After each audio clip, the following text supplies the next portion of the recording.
देखिए, इसको घटनास्थल का निरीक्षण किया गया।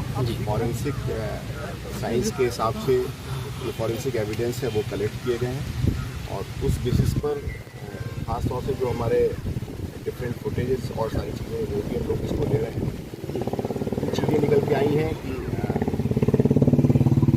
अपने एक साथी आरक्षी के साथ में इनका संवाद था, उनके साथ मिलना जुलना था।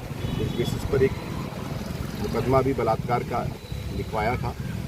उसके बाद 164 के स्टेटमेंट में ये आया कि हमने कोर्ट मैरिज कर ली है, लिहाजा इसको इस पर हम आगे फर्दर कोई कार्रवाई नहीं करते। उस बेसिस पर जो हमारे पास इम्पोर्टेंट कुछ और एविडेंस है, पुलिस इस पर काम कर रही है और प्रथम दृष्टया ये किसी खास मोटिव से किया जाने वाला मर्डर प्रतीत हो रहा है।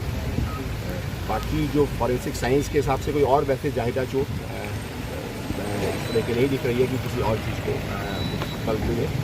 इतना तय है कि जो अभी तक की एविडेंस मिली है, इनके एक परिचित आरक्षी इसके साथ आपस में संवाद था, बातचीत थी। फिर उसके पश्चात एक रेप का मुकदमा लिखा गया और उसके पश्चात उस रेप के मुकदमे के क्रम में 164 के स्टेटमेंट में उसको उन्होंने क्लीन चिट ये कह करके दी कि हमारे आपस में संबंध हो गया है और हम लोगों ने कोर्ट मैरिज भी कर ली। क्या उनको गिरफ्तार किया? ठीक है, हमारी टीम लगी हुई है और टीम उसको हिरासत में लेने के लिए भेजा गया है। वो इस समय फिलहाल एब्सकॉन्डिंग कंडीशन में है और बट बहुत जल्दी उसकी गिरफ्तारी या बहुत जल्दी उसको हिरासत में लेके पूछताछ करेंगे और जो सुसंगत साक्ष्य उसके विरुद्ध कठोर करता है। सर, इनकी बॉडी यहाँ पे मिली है तो क्या उनकी तैनाती क्या महादेवा वगैरह क्या कहते हैं इस तरह से जानकारी? ये एक विशिष्ट ड्यूटी जैसी पूरी जनपद में चलती है, उसमें इनकी लगी हुई थी और इस बेसिस पर हम लोग डिटेल इन्वेस्टिगेशन कर रहे हैं। मैंने आपको पूरी सर्कमस्टांसेस सारी चीज़ें बताई हैं। तो इस तरह की सिनारियो प्रथम दृष्टया कोई रेप की बात या कोई ऐसी बात नहीं समझ में आ रही है।